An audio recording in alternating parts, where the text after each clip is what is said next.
from sky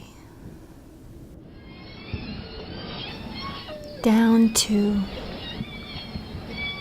Burrard Inlet, through rocky, mountainous canyons.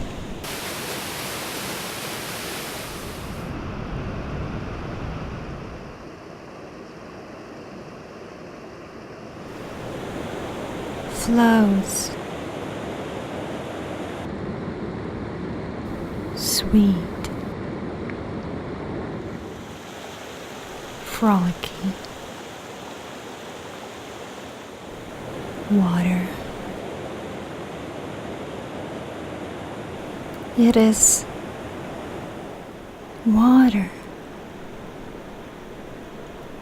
that made Metro Vancouver glaciated water.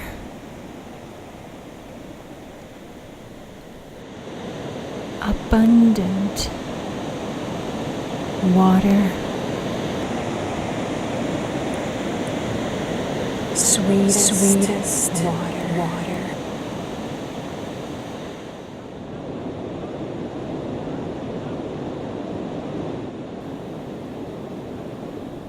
In the world.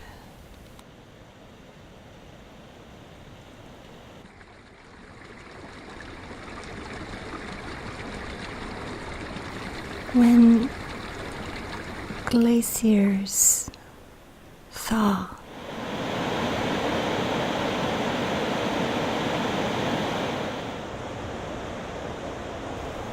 loosened mountains crumble. Salmon-bearing streams dry up, and the seas rise to flood everything in its way.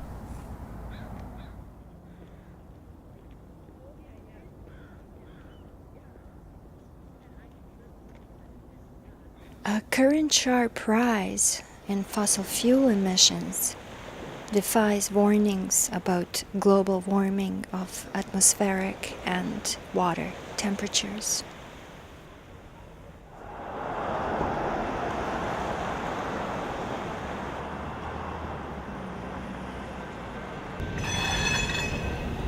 Burrard Inlet is subjugated to a deep water port with many shipping terminals.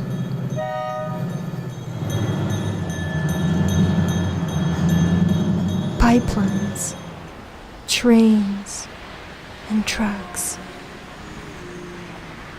transport lumber, coal, sodium hydroxide, and tar sands from Alberta and interior BC to the port where cargo is loaded on large ships and tankers bound for international markets.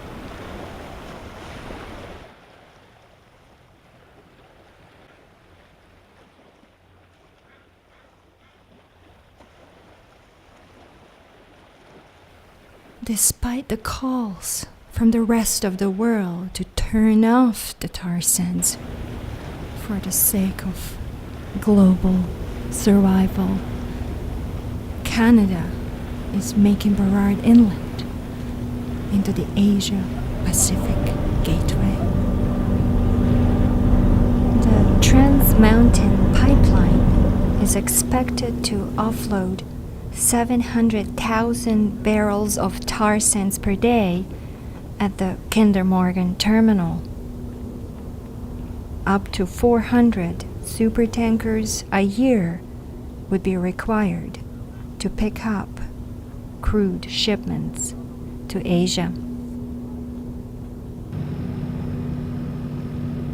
huge chunks of sticky bituminous tar sands float in Burrard Inlet, in the very sight of few precious drops of water that trickle down from the last remaining glacier.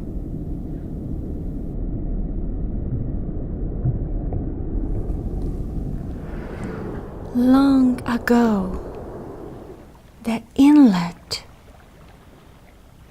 used to be a river valley that later on became covered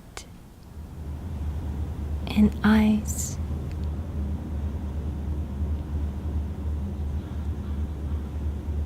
When glaciers started to retreat, they carved the valley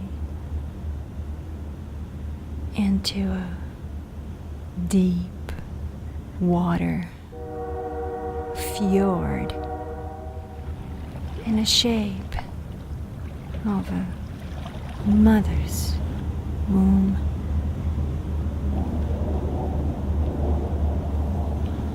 The inlet has seen glacial meltdowns in the past. Its people have survived the Great Flood. They too have survived the smoke and fires of the recent years.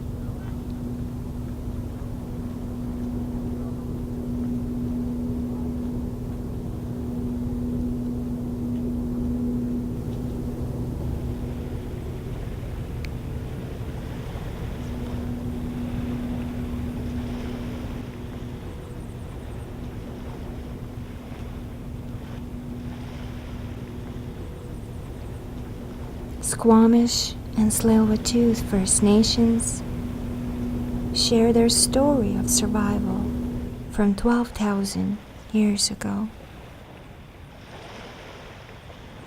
On the highest peak of the highest mountain,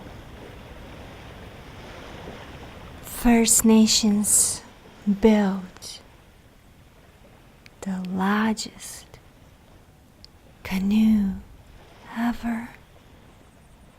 Everyone toiled hard for days and months to create the mighty canoe. Yet, when the canoe was completed, not one adult, young or old, dared to enter it. Built with every ounce of sacrifice and love, the sacred canoe was the gateway. Safe were all their children when the water covered the highest peak of the highest mountain, and the canoe floated